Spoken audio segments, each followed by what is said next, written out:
Hi dears, welcome back to Social Science tutorial. Yes, let's come back to Devotional Path to Divine again. This is the last video of this lesson and third video, right? Okay, Devotional Path to Divine we have seen three areas are over, I think. Okay, first one it was the idea of Supreme God, that's over, and nextly Alvas and Nayanas, that is a reformation in South India. Nextly, we were going to the area of Basavannas, Veerashaivism. All these areas are clear for you, let me think. So, today let's move to another area of this lesson. First one, it is Nagpandis, Siddhas and Yogis. And after that, let's go to Islam and Sufism. And after that, let's move to another part, certain saint poets or sages as poets, namely Sudas, Kabirdas, Tulasidas, etc. And another last area will be this Sikhism.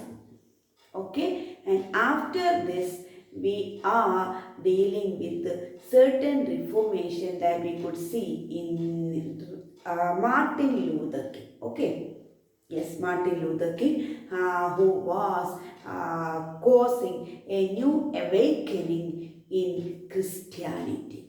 Okay, are you ready? So first of all, let's go deeply into the area of Nagpandis, Siddhas and Yoga. This is a simple area. You know that throughout this lesson, all reformers and all reforms were seen to oppose the prevailing system. What type of prevailing system, you know? Yes, the unwanted, blind and conventional or orthodox beliefs, and bring an awakening in society and bring the society in a right channel, in a right path.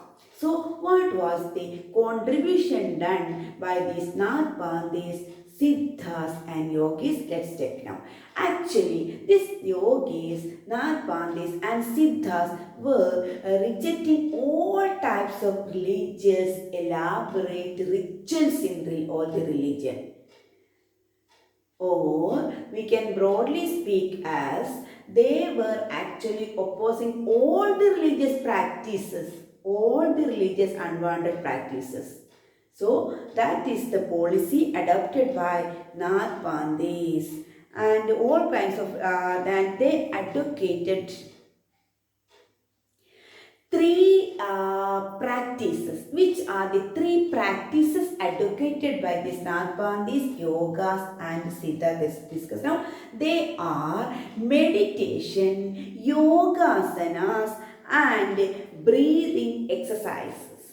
Meditation you might have heard. Yes, simply as standing or sitting calmly without any noise and with the image of a god for continuous hours, that's for continuous time, that's for continuous period is called meditation. And yogasana you might have heard in your PT class, right? Okay, different types of yogasanas. And another type of exercises supposed or advocated by this Nagpandis, Siddhas and yogis were, breathing exercises that also may be familiar with you, let me think. Okay, so these are the three types of proposals or three types of ideas put forward or practices put forward by Nagpandis, Siddhas and yogis. Now let's move to the next area, Islam and Sufism. What's that? Islam and Sufism. Yes, Islam and Sufism. Islam and Sufism. You know that where there was a new movement, Bhakti movement was causing a religious awakening in Hinduism, which is known as Bhakti movement. The similar idea was formulating or created in Muslims. That's called Sufism. So who were Sufis? Sufis were actually Muslim mystics. Sufis were actually Muslim mystics. So which are the ideas put forward by these Muslim mystics called Sufism? What were the important ideas? what were they standing for? Let's check now. Yes, Islam is actually advocating what type of beliefs, monotheism. What is the meaning of monotheism? Believing in only one God, believing in single God. That single God is supreme. That single God is almighty. That is the main idea put forward by Islamic Sufis. Believing in single God, that idea is called monotheism. And Islam always stands for love, compassion and equality. Love, compassion and equality. So, monotheism was the first idea, then love, compassion and equality. And which is the holy book of Islam? That yes, holy book of Islam or pure book of Islam is called what? Quran. And there is a code of conduct, there is a rule of conduct in Islam. There is a rule. That rule or that sacred rules is called, that divine rule is called Shariat. You might have heard of it. What are the, how a man can live in this world by obeying the rules of Islam. That rules are called Shariat. And Islam was, the Sufis were rejecting all types of elaborate rituals, including idol worship. What's the meaning of idol worship? Yes, worshipping a statue, maybe made of rock or stone or other type of metals. So this idol worship is not at all seen among Islam, among Muslims. So Sufis were also opposing idol worship and other unwanted elaborate rituals. So these are the ideas. And what were the practices put forward or introduced by Sufis? They were zikr. You might have heard of this word zikr. And another one, it was psalm. Psalm means singing, a peculiar type of singing or reciting. And another one, it was rag. It was actually not a basic rule of Islamism, but it was put forward by these saints called Sufis. Which were they? Zikr, then the psalm and ragi. Zikr means continuously reciting the name of the God, meditation. That's called zikr. And another one is singing, means a peculiar type of bhajana. And another one, it was a rag, it was a form of dance. These were the three types of practices put forward or introduced by whom? By this Islamic Sufis. That means similar to the Bhakti movement awakening, which meant for awakening the believers of Hinduism in the case of Bhakti, and Sufism in the case of Muslims. Then let's move to three types of or three religious or saint poets in India, especially in North India. Three saint poets, which are who were they known? Yes, Tulasidas, Sudas, and Kabirdas. So Tulasidas, Sudas, and Kabirdas. These were they were important saint poets. They were poets as well as saints or sages. This Tulasidas was the author of a world famous book called Ramacharita-manas. So by this name itself, we could easily identify who was the favorite god of this Tulasidas, Rama. Rama is actually a form of Krishna. Yes, the god representing what? Representing life. So Ramacharita-manas was written by yes, Tulasidas, and another saint poet was Sudas. You might have heard of this also. This Sudas was also writing an account, an important book called yes, Sahitya Lahari. Sahitya Lahari was written by Sudas, and another important poet was Kabirdas. And you might have heard of this Mirabai in the last class. Mirabai was actually a disciple of another guru called Ravidas. Yes. So Ravidas and Mirabai were also causing a peculiar type of awakening in Hindu society, especially Mirabai was so popular, better than her guru. Who was her religious guru? Yes, Devidas. You know why? Why she became so popular? Because she was advocating a peculiar type of bhajana among or songs among this Hinduism, especially in their native language.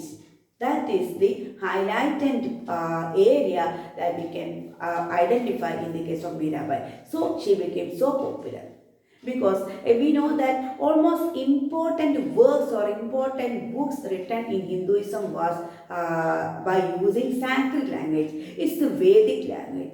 But Mirabai was writing or asking to recite these bhajanas in common language or ordinary language that became so familiar to all sections of the people. Especially she was advocating that untouchables also should be given equal preference in Hinduism or in Hindu society.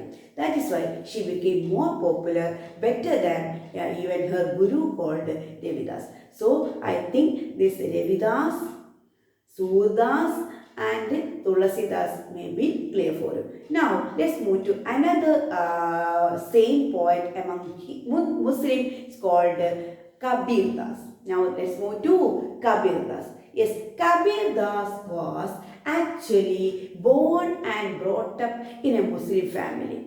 By the name itself, we could understand or we could identify that he belongs to Islam believer or Muslim community. Even though he was born and brought up in a Muslim family, he was actually opposing both Brahmanical Hinduism as well as Islam, rituals in Islam. So he was opposing both Islam and Hinduism. We can say in shortly that he wanted to mix or mingle or merge the beliefs of Hinduism on one side and the beliefs of Islam on the other. Mixing these cultures, mixing these ideologies. This was a variety ideology put forward by Kabir Das. Okay, so Kabir Das was actually opposing Brahmanical Hinduism and Islamic beliefs or Islamic practices. Then comes Sikhism. That's the next area. Sikhism. You know that Sikhs are another type of religious believers prevalent in India at present also, and they are found concentrated in which state of India? Yes, Punjab. You know, among Sikhs also many unwanted beliefs were existing. Yes, in Sikhism they were also the important reformers of Sikh, including Baba Guru Nanak. There were many gurus. This Baba Guru Nanak was actually caused or actually related with awakening or reforming Sikh believers. Means he was put forward in the idea of monotheism, similar that of the idea of Islam. You know that Islam was a strongly supposing or strongly proposing what? This monotheism. Just like that, or similar to the ideology of Islam, this Baba Guru Nanak was also rejecting polytheism. What is rejecting polytheism means? Rejecting means avoiding. He was asking his devotees or his followers or disciples to avoid the practice of polytheism and to concentrate in monotheism, means worshipping in one single God. This was a fine idea put forward by this Baba Guru Nanak among Sikhs. And there were many gurus as the disciple of this guru called Baba Guru Nanak. And you know, this Baba Guru Nanak was writing a very famous book called Guru Granth Sahib. Guru Granth Sahib. And there was gurus like or disciples like Lehina, Arjan, like that. And this Baba Guru Nanak was also started a practice of langar among Sikhs. What's the meaning of langar, Means group kitchen.